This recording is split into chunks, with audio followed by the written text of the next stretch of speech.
Hai sahabat buku, selamat datang di kanal ini, ruang berbagi cerita dan gagasan, di mana setiap halaman membawa kita menjelajah makna. Pembangunan jalan yang kuat dan berkelanjutan tidak hanya ditentukan oleh desain perkerasan, tetapi sangat bergantung pada kualitas tanah dasar yang menopangnya. Di balik setiap jalan yang retak, ambles, atau cepat rusak, sering tersembunyi persoalan tanah yang tidak tertangani dengan tepat. Oleh karena itu, terdapat salah satu panduan terbaik adalah buku berjudul Metode Perbaikan Tanah untuk Konstruksi Jalan, karya Dr. Ahmad Fahrul Roji.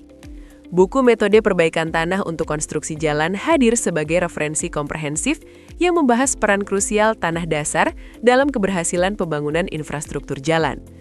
Penulis menegaskan bahwa kegagalan konstruksi jalan seringkali bersumber dari kurangnya pemahaman terhadap karakteristik tanah dan metode perbaikannya.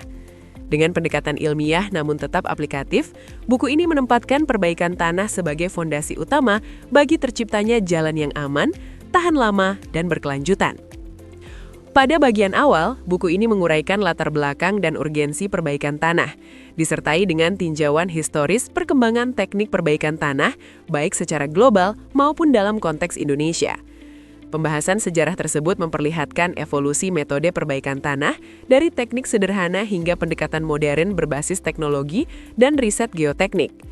Hal ini membantu pembaca memahami bahwa perbaikan tanah bukan sekedar solusi teknis, tetapi hasil dari perkembangan ilmu pengetahuan dan kebutuhan pembangunan yang terus meningkat. Selanjutnya, buku ini membahas secara mendalam karakteristik tanah yang memerlukan perbaikan, seperti tanah lempung, tanah berpasir, tanah organik, dan tanah jenuh air. Penulis menjelaskan sifat mekanik tanah, termasuk kekuatan geser, daya dukung, kompresibilitas, dan permeabilitas, sebagai dasar dalam menentukan metode perbaikan yang tepat. Pembahasan ini dilengkapi dengan parameter teknis dan ilustrasi yang memudahkan pembaca dalam memahami perilaku tanah pada kondisi lapangan yang berbeda. Secara keseluruhan, buku ini bisa dijadikan rujukan utama bagi mahasiswa, dosen, peneliti, dan praktisi teknik sipil yang ingin memahami perbaikan tanah secara menyeluruh dan kontekstual. Anda bisa mendapatkan buku ini di website kami atau melalui marketplace Lingkar Edukasi Indonesia. Selalu support channel kami dengan like dan subscribe, serta share ke orang sekitar Anda.